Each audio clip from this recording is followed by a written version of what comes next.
যদি এগুলো নিয়ম ভঙ্গ করা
ঠিকই যেটা আছে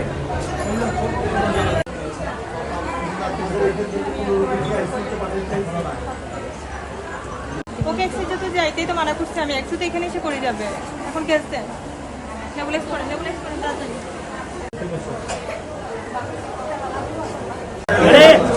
সারা বাংলাদেশে যে একটা নিউজ আপনারা দেখেছেন হামের প্রকোপ বৃদ্ধি পেয়েছে আজকে তাৎক্ষণিকভাবে আমরা চট্টগ্রাম মেডিকেল কলেজ হসপিটাল আমি ভিজিট করেছি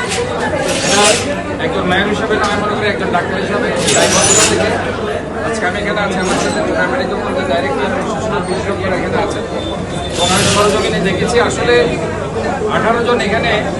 এই ধরনের সাসপেক্টেড কেজেস আছে কিন্তু সব হামের রোগী না 18 জনের মধ্যে 17 জন রোগী হচ্ছে নিউমোনিয়া রোগী আর একজন রোগী হচ্ছে সেটা হাম ডিটেক্টেড হয়ে এসেছে আরেকটা রোগী আমরা দেখেছি রুবেলা রোগী সেটা এসেছে বাট ম্যাক্সিমাম রোগী নিউমোনিয়ার এবং নিউমোনিয়ার জন্য যদি সিরিয়াস রোগী হয় সেক্ষেত্রে এখানে নিউনেটাল আইসিইউ আছে এবং পেডিয়াট্রিক্স আইসিইউ আছে এবং 20 বেডের এই আইসিইউগুলো আছে আশা করি সিরিয়াস কোনো কেসেস এখানে যদি অ্যারাইজ হয় সেক্ষেত্রে তারা আইসিইউ ফ্যাসিলিটিসও তারা দিতে পারছে সুপার এখানে ইনশাআল্লাহ সবাই প্রস্তুতি নিয়ে আছে এবং আশা করি এখানে মিসেলস নিয়ে যে কথাটা এসেছে এই ধরনের কোনো ম্যাক্সিমাম রোগী নেই এখানে একটা রোগী আমরা দেখতে পেয়েছি এবং আরেকটা রুবেলা রোগে আক্রান্ত একটা রোগী কাজে এখানে ভয়ের কিছু নেই আমি মনে করি এটা নিয়ে আজকে যে খবর বেরিয়েছে এটা চট্টগ্রাম মেডিকেল একটা সত্যি নয় সে একটা রোগী আমি আবারও বলছি যে মিজেলস হাম রোগে আক্রান্ত আউট অফ 18 পেশেন্টস 18 রোগীর